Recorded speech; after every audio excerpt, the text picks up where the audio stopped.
New World Order. This is the most peaceful time in history. McDonald's is wonderful. Oh, I love the U.S. dollar. Everything's going to be fine. The troops are going to be back in just a couple months. I mean, we want to stop denying that these things are going on, and we also want to stop denying that there's an all-powerful New World Order out there that has control of our own destiny and our own free will, because that's only one level of what's going on this planet. And if you choose to look at it like a virtual video game where we chose to come here on this planet at this time, and based on our actions, that determines where we go from here, you can keep the focus on yourself, going no matter what happens to other people on this planet, those people that end up playing the victim role and playing the predator role, we can step outside that box, outside that paradigm, and operate from another realm, because we believe that we can, that we believe that in a world of infinite possibility, as these things go on around us, as the world burns, if you will, we'll be sitting on top of our house and everything will be just fine. And that's an analogy for something else. You know, when the forest fires were taking place in Southern California, some people decided to stay on their homes. They were on their homes as the fires were burning around them, and some of the other fires burned some of the homes where the owners had already abandoned that home, because they already believed in their mind, and they put that out there through the holographic universe, that their house would be burned, that they had to evacuate, while some people were spared. And we see in a number of situations some people's survival stories and tales of overcoming great odds. The powers of the mind can do quite a bit in how it relates to the body. And we're made of energy, literally. But a lot of people in this world, we don't know how to tap into that energy, because we're taught from cradle to grave that 2 + 2 = 4. We're about this big, and we really just need to simply conform our own energy to what the system wants us to be, so we never really are able to access who we are, tap into what we truly are. So, I mean, take a look at what's going on the planet, and be willing to just, for a moment, entertain the possibility that it's here to teach us about who we truly are, to force us to utilize the powers that we have, to learn to really maintain our own humanity while others around us are literally assimilating themselves into technology, to come back to making eye contact, men and women having positive relationships and encounters with one another, people developing different microcosmic versions of some form of community that's blossoming somewhere and growing to something that's based in love and bringing people together, not destroying in different boxes and I am right and you're wrong and pointing fingers and dividing by race or what people look like or the style of clothes that they're wearing in Portland, Oregon. See, all of those things now have to take a backseat if we're truly going to move forward and realize that we're all one. All right, half hour into the show, we have a couple more headlines and a couple other things to say. We have a phone call that's waiting. Let's go ahead and take that phone call. Hello. And some of the headlines that we have here: North Korea unveils the new ruler, Kim Jong-un, if I pronounced that correct, and its military might. And that has been the news as well. North Korea unleashed a huge display of military might at a 65th anniversary party overseen by Kim Jong-un. As the regime celebrates longevity and plans for leadership succession, news emerged of the death of one of the Stalinist state's most senior defectors, Hwang Jan-yop, the target of assassination attempts by North Korea.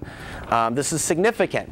This is significant because we're talking about a designer state over here, North Korea, that was given weapons from Donald Rumsfeld and other administrations. North Korea did not get to where it is today without help. It's also an ally of China. China's also in the news this week. China's ready to push yuan as global reserve currency.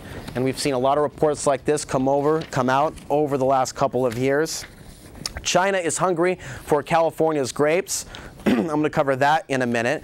So as the economy gets worse in the United States, we're going to see more goods exported out of this country. It will be good for some people in the short term. Immediately, then as the dollar gets worse and worse, we're going to be shipping more stuff out of the country at a smaller amount of payment. And so it's all things to be aware of. George Soros warns China of global currency war. So we're going to take that phone call. And then what I'm going to try to do is coherently go through some of these headlines that obviously tie together. So with that, let's take this phone call. And of course, we'll take more at 503-288-4442. Go ahead, caller.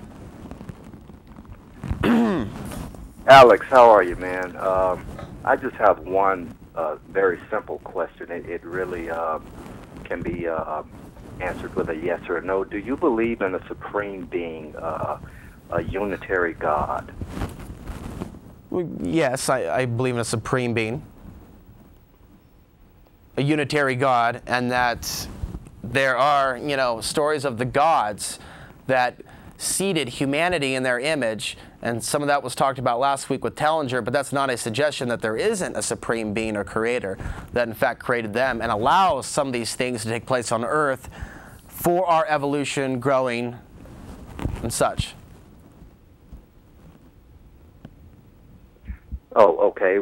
Yeah, that really answers my question. I've heard some other stories, documentaries or whatever about some other creators, gods or whatever, aliens, if you want to call them that, had their way with the earth, if you will, to seed humanity here. But I like to look at it like this, there's a supreme being who I call him the great puppeteer, out of all the different angles that different perspectives in the scientific community, the religious community, out of all the different angles, I like to think that there's a grand puppeteer. So we have things like sacred. No, I think you would have lost the listener, but you're golden, dude. Well, we see things like sacred geometry in our world. This natural order, this natural math. And whatever we're living on right now, man, we're not connected with natural time, and we live in square homes that in no way mimic nature. And so we see a deliberate alteration of our natural way, our understanding of time, and our true understanding of mathematics. And I'm not someone that can teach this information at the level that others can teach it, that are currently out there spreading this information. But what it does is it brings us back to this idea that there's a greater reality above us. And there was someone else that I was talking to today, and I don't know where this information came about, but he was talking about the Quran and the idea that there were a couple passages that were put in there after Muhammad had his connection or channeling of this divine message from Allah or God, and that dealt with violence and the oppression of women, passages being inserted into the Quran after he had his download. And I mean, constantly throughout time we see a manipulation of original history which raises questions. What are they trying to keep from us that they don't want us knowing?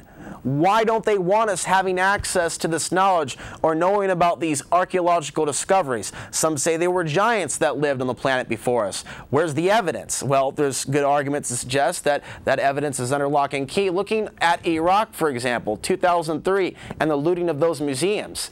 And so throughout history, throughout inquisitions, many people like Cortez burned what was left of the old world to prevent that knowledge from being spread by the rest of the world, from being accessed by the rest of the world. They wanted to keep ignorant in their own box, in their own limited understanding of time, of 13 moons every year, instead of simply living on this obsolete time where we have 12 months. Are you there? Yeah, I'm still here. Oh, I just wanted to make a comment. I sensed a bit of cynicism when you mentioned the Holy Prophet Muhammad. I personally don't claim any specific religious indoctrination, but I do consider myself a deeply spiritual person. And just to go back to my point about what I sensed, but I saw that you had a little bit of skepticism, cynicism about your belief in the validity of the Holy Prophet's divine revelation. Well, would you like to speak to the part on women's role in society, Islam, the conversation of whether all of the texts are completely accurate or not? Because I'm not claiming to be an expert on this area. I'm saying that there was something that was interesting, was suggested that in terms of some of those scriptures on those areas pertaining to war and pertaining to women, and so those are areas I think we ought to look at, just to at least examine it for ourselves when we look at history and where every text came from and whatnot. But this isn't really a show to delve into that, because I don't claim to be an expert on Islam, nor am I here debunking things, just providing different ideas and spraying different seeds on where some of this information is coming from and things of that nature. True. Well, true. Yeah. No, I totally agree, and it was just trying to get it to where the rubber meets the pavement with you. So, and I think I did that. And man, I wish you could get some funding that you could get your message promulgated to an international level. So I appreciate that. Thanks for taking my call. I appreciate that, and I thank you for your call. And honestly, sir, you know, I'm not even really sure where the direction of my life's even going. I'll tell you what, my website's been down 6 months to 9 months, and yeah, I wasn't able to pay the bill, so it went down. And then it went down, and it stayed down. And someone else has already given me alexansary.net, and I haven't even put the website back up because I guess I've been, and some of you might not believe this, and that's fine, not really as attached to my ego than I was in the past. In other words, I do feel the need to reach a lot of people, but I feel, you know, if someone finds a show on accident, that's good enough for me. I don't know that I need to access or talk to millions of people around the world, nor do I feel like I need to be competing with others that are out there that are also, you know, talking about in a minute, Bill. And so it's kind of a different way I'm looking at things right now. Here we were talking about Islam and whatnot, and obviously there's more I need to learn about that and where certain things come from. So there's a lot more before I can be maybe reaching a lot of people. But I mean, there's certain films I want to make that'll hopefully reach a lot of people in the next year or so, pertaining to the sun, solar flares, and of course the situation with China. But I'm also kind of going, well, the world's going to end up where it's going to end up. And I'm not responsible for saving it, nor did I ever have that mentality. But for me, there are certain things that I've got to do for me, for my own evolution in this lifetime to go to the next level. And maybe it's not going to come from reaching lots and lots of people out there. I know that I'm here on Access for now, and I've been gifted with this potential,